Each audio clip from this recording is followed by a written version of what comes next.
लोकसभा चुनाव के बाद से यूपी बीजेपी में सियासी घमासान जारी है। बीजेपी प्रदेश कार्य समिति की बैठक से शुरू हुई संगठन बनाम सरकार की लड़ाई कम होने के बजाय लगातार बढ़ती जा रही है। इस बीच जौनपुर के बदलापुर से बीजेपी विधायक रमेश चंद्र मिश्रा ने बड़ा बयान दिया। बदलापुर से बीजेपी विधायक रमेश चंद्र मिश्रा ने संगठन को सरकार से बड़ा बताते हुए कहा कि बीजेपी ने मुझे टिकट दिया।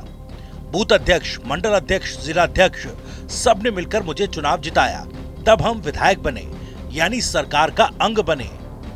इसलिए मेरे लिए सरकार से पहले संगठन है। मैं विधायक हूं, मुझे कमल का सिंबल दिया भाजपा ने। भाजपा एक दल है, तो भारतीय जनता पार्टी ने मुझे अगर टिकट दिया तो मेरे निगाह में संगठन बड़ा है।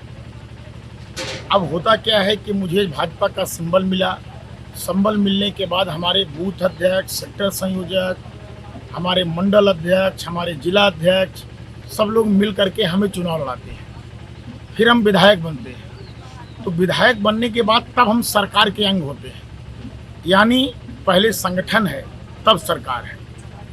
हमारे निगाह में हमसे बड़ा हमारा बूथ अध्यक्ष है, हमारा सेक्टर संयोजक है, हमारा मंडल अध्यक्ष है, हमारा जिला अध्यक्ष है, हमारे प्रदेश अध्यक्ष हैं, हमारे राष्ट्रीय अध्यक्ष हैं। हमसे बड़ा हमारा संगठन है। इसमें कहने में मुझे कोई गुरेज नहीं है। संगठन बड़ा होता है और संगठन ही सरकार बनाता है। आज मैं विधायक हूं तो संगठन के नाते। वहीं लोकसभा चुनाव में यूपी में बीजेपी के प्रदर्शन को लेकर पूछे गए सवाल का जवाब देते हुए बीजेपी विधायक ने कहा कि अब यूपी में हार की चर्चा नहीं होगी, बल्कि 2027 में पूर्ण बहुमत से चुनाव जीतने के लिए मंथन होगा, चिंतन होगा और अध्ययन होगा। देखिए, इस पर बहुत सारा डिस्कशन हो गया है। अब हार पर चर्चा नहीं होगी, अब सिर्फ चर्चा होगी जीत पर कि 2027 में भारतीय जनता पार्टी की पूर्ण बहुमत की सरकार कैसे बने। हम उस पर चिंतन करेंगे, हम उस पर अध्ययन करेंगे। हम सिर्फ जीत चाहते हैं, गुंडा राज वापसी ना आने पाए। समाजवादी पार्टी का गुंडा राज किसी भी तरीके से प्रदेश में पुनः वापस ना आने पाए, इसके लिए हम लोग रोकने का पूरा प्रयास करेंगे। जो भ्रम की राजनीति कर रहे हैं उनके भ्रम को जन जन में जाकर के दूर करेंगे और फिर से कमल खिलाएंगे और भारतीय जनता पार्टी की 2027 में सरकार बनाएंगे। इससे पहले बीजेपी विधायक ने लोकसभा चुनाव नतीजों को लेकर केंद्रीय नेतृत्व से यूपी की हार पर ध्यान देने और कड़े निर्णय लेने की अपील की थी।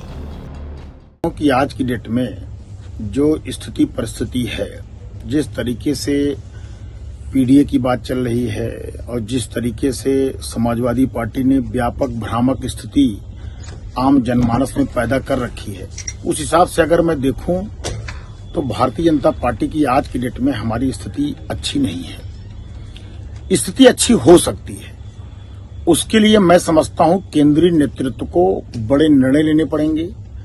केंद्रीय नेतृत्व को जो है कहीं न कहीं उत्तर प्रदेश के चुनाव पे पूरी तरीके से फोकस करना पड़ेगा। भारतीय जनता पार्टी के एक एक कार्यकर्ता को, एक एक जनप्रतिनिधि को मन से लगना पड़ेगा, तभी हम 27 में सरकार पुनः बना सकते हैं। नहीं तो आज की जो स्थिति है उस स्थिति के हिसाब से हमारी सरकार बहुत ही स्थिति खराब है। हमारी सरकार बनने की स्थिति आज के डेट में नहीं दिखाई पड़ रही है। इसलिए मेरा केंद्रीय नेतृत्व से निवेदन है कि हम चाहते हैं, पूरी जनता चाहती है, आपके जो कोर वोटर हैं वो चाहते हैं कि भारतीय जनता पार्टी की सरकार 2027 में पुनः बने। इसलिए एक एक कार्यकर्ताओं के मन की बात यह है कि आपको बड़ा निर्णय लेना पड़ेगा जिससे कि भारतीय जनता पार्टी की सरकार पुनः बन सके। हालांकि अपने इस बयान पर सफाई देते हुए बीजेपी विधायक ने एक वीडियो जारी की थी जिसमें उन्होंने कहा था कि उनके बयान को तोड़ मरोड़ कर दिखाया और चलाया जा रहा है। मेरी कुछ वीडियो मीडिया में वायरल हो रही है, सोशल मीडिया पर। मैं आपको बताना चाहता हूं कि उसको तोड़ मरोड़ करके पेश किया जा रहा है। और रही बात समाजवादी पार्टी के लोग मुंगेरी लाल के हसीन सपना देखना छोड़ दें। फिर से बीजेपी की सरकार आएगी, कोई रोक नहीं पाएगा। आपको बता दें कि लोकसभा चुनाव में बीजेपी को सबसे बड़ा झटका यूपी में ही लगा था, जहां पर पार्टी की लोकसभा सीटें 62 से घटकर 33 पर पहुंच गई हैं। इतना ही नहीं, पार्टी का वोट शेयर भी 8.5% कम हुआ है।